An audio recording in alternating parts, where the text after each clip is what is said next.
మా ఇంట్లో కూడా ఇలా జరిగింది. బికాస్ మా అప్బ్రింగింగ్ వేరే ఉన్నింది. Because I'm more connected to Shivabal Yogi Maharaj, my గురు.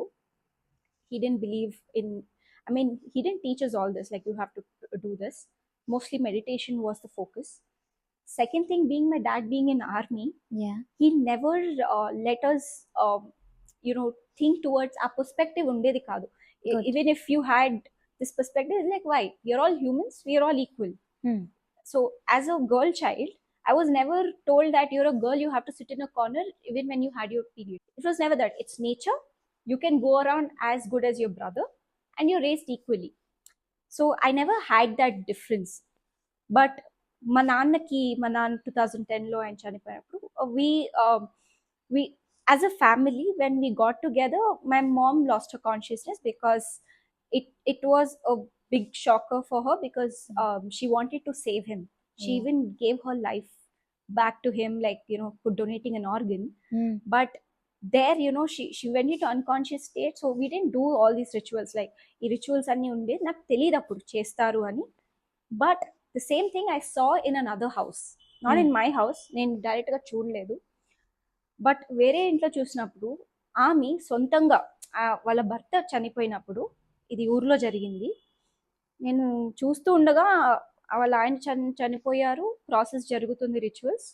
ఈమె తనంత తను లేచి వెళ్ళి కూర్చొని పసుపు బొట్లు పెట్టించుకోవడం నేను ఫస్ట్ టైం చూడడం. అది నేను నిలుచుకొని మాట్లాడాలి అంటే అట్లీస్ట్ ఆమెకి లేదు అని చెప్పే ఒక వాయిస్ వస్తే నేను వెళ్ళి మాట్లాడతా, లేదు అలా చేయకండి అని.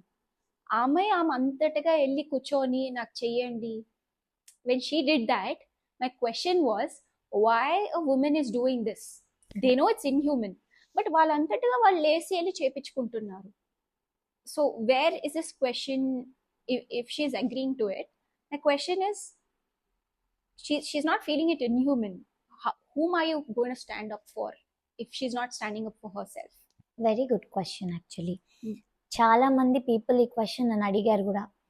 ఉమెన్ హర్ సెల్ఫ్ ఆ రిచువల్స్ అన్ని చేసుకోవడానికి అప్ ఫ్రంట్ గా వస్తుంటే who are we to stop అని ask a question. Why woman వస్తుంది అలా చేసుకోవడానికి? Why she herself upfront గా వచ్చి నేను ఈ రిచువల్స్ చేసుకుంటానని అంటున్నారు? ఫస్ట్ క్వశ్చన్ మనం అందరం అడగాల్సింది, మనని మనం అడగడానికి. నాకు ఆ ఉమెన్ వెళ్ళి మాట్లాడండి ఎవరన్నా. బిఫోర్ నేను ఈ బుక్ రాసేటప్పుడు నేను చాలా మంది విడోస్తో మాట్లాడాను. వాళ్ళు కూడా వాళ్ళంతటి వాళ్ళు చేసుకున్న వాళ్ళు ఉన్నారు. మీరు ఎందుకు రిచువల్స్ యాక్సెప్ట్ చేస్తున్నారు? Why are you not standing up for yourself? దానికి ఎన్ నెంబర్ ఆఫ్ రీజన్స్ ఉన్నాయి. అందులో నేను కొన్ని రీజన్స్ చెప్తాను. Main reason is societal fear. ఇంకోటి సూపర్స్టిషియస్ బిలీఫ్స్ ఏవైతే నాటుకుపోయో చిన్నప్పటి నుంచి, విడో ఇస్ ఇన్ఆస్పీషియస్, నువ్వు కనుక అలా చేసుకోకపోతే నీ పిల్లలకి ఏమైనా అవుతుంది.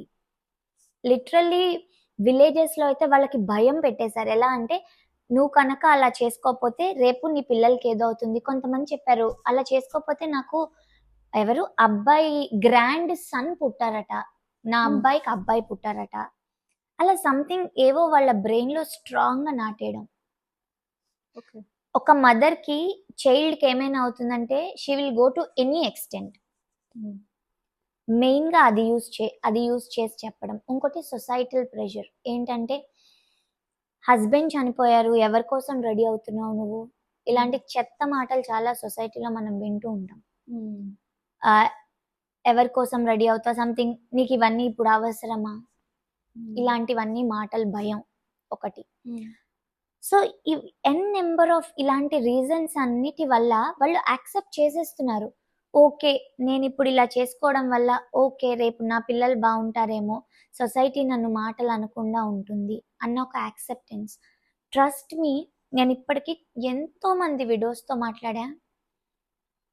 ఆ విషయం గురించి మాట్లాడితే, ఆ రిచువల్ ఆ రోజు జరిగిన దాని గురించి మాట్లాడితే స్టిల్ వాళ్ళకి ఐస్లో టీయర్స్ ఉంటాయి. జస్ట్ ఇమాజిన్, ఒక అమ్మాయికి పుట్టిన తర్వాత 11th day or 21st day బార్సాలు చేసిన రోజు బొట్టు పెడతారు, ఫస్ట్ పేరు పెట్టిన రోజు. అప్పటి నుంచి అది మనకు ఒక ప్రైడ్ థింగ్. బొట్టు పెట్టుకోవడం, రెడీ అవ్వడం అనేది పార్ట్ అండ్ పార్సల్గా నేర్పించారు మనకి, రైట్? అది చాలా మనకి ఇంపార్టెంట్ థింగ్గా నేర్పించారు చిన్నప్పటి నుంచి, రైట్? రెడీ అవ్వడం, మంచిగా డ్రెస్అప్ అవ్వడం, బొట్టు పెట్టుకోవడం, పూలు పెట్టుకోవడం, గాజులు వేసుకోవడం, ఇవన్నీ నీ లైఫ్లో చాలా ఇంపార్టెంట్ అని నేర్పించిన వాటిని ఒక్కసారి హస్బెండ్ చనిపోయిన తర్వాత ఇవన్నీ తీసే అంత ఇంపార్టెంట్ థింగ్ ఒక లైఫ్లో ఒక అమ్మాయికి సడన్గా అవన్నీ తీసేయాలంటే ఎంత పెయిన్ గో త్రూ అవుతుంది, ఎవరన్నా ఇమాజిన్ చేశారా అసలు? ఎందుకు వాళ్ళు అప్ఫ్రంట్గా వస్తున్నారు? అంత పెయిన్ గో త్రూ అవ్వడానికి కూడా they are ready for their sake, for children sake, societal భయానికి. ఆ పెయిన్ అనేది ఎవరు చూడట్లేదు. అప్ఫ్రంట్గా వస్తుంది విడో, అప్ఫ్రంట్గా ఎందుకు వస్తుంది? మనం అందరం పెడుతున్నాం ఆ ప్రెషర్ ఆవిడకి. ఒక్కసారి చెప్పి చూడండి, ఇలాంటివన్నీ ఏం చేసుకోకర్లేదమ్మా అని మీరు కన్విన్స్ చేసి చూడండి. అవన్నీ సూపర్స్టిషియస్ బిలీఫ్స్ అని ఎందుకు ఆవిడ ఆ పెయిన్ గో త్రూ తనంతట తను వెళ్తుంది అసలు, రైట్? ఆ క్వశ్చన్ మనం అందరం we are just trying to escape by, అందరం తెలివిగా ఈ క్వశ్చన్ అడిగాం, విడోనే చేసుకోవడానికి రెడీగా ఉంటే who the hell are we అని పెద్ద అందరూ ఇదిగా చెప్తున్నాం. బట్ ఆవిడ ఎందుకు అనేది ఒకసారి బ్యాక్ స్టోరీ ఆలోచించండి, then will all get solution. Answer for our question మనకే వస్తుంది. Yes, completely agree. Because it's not a small thing. Yes. As even imagining that, you don't know how much pain. Give me shiver. Yeah. Right.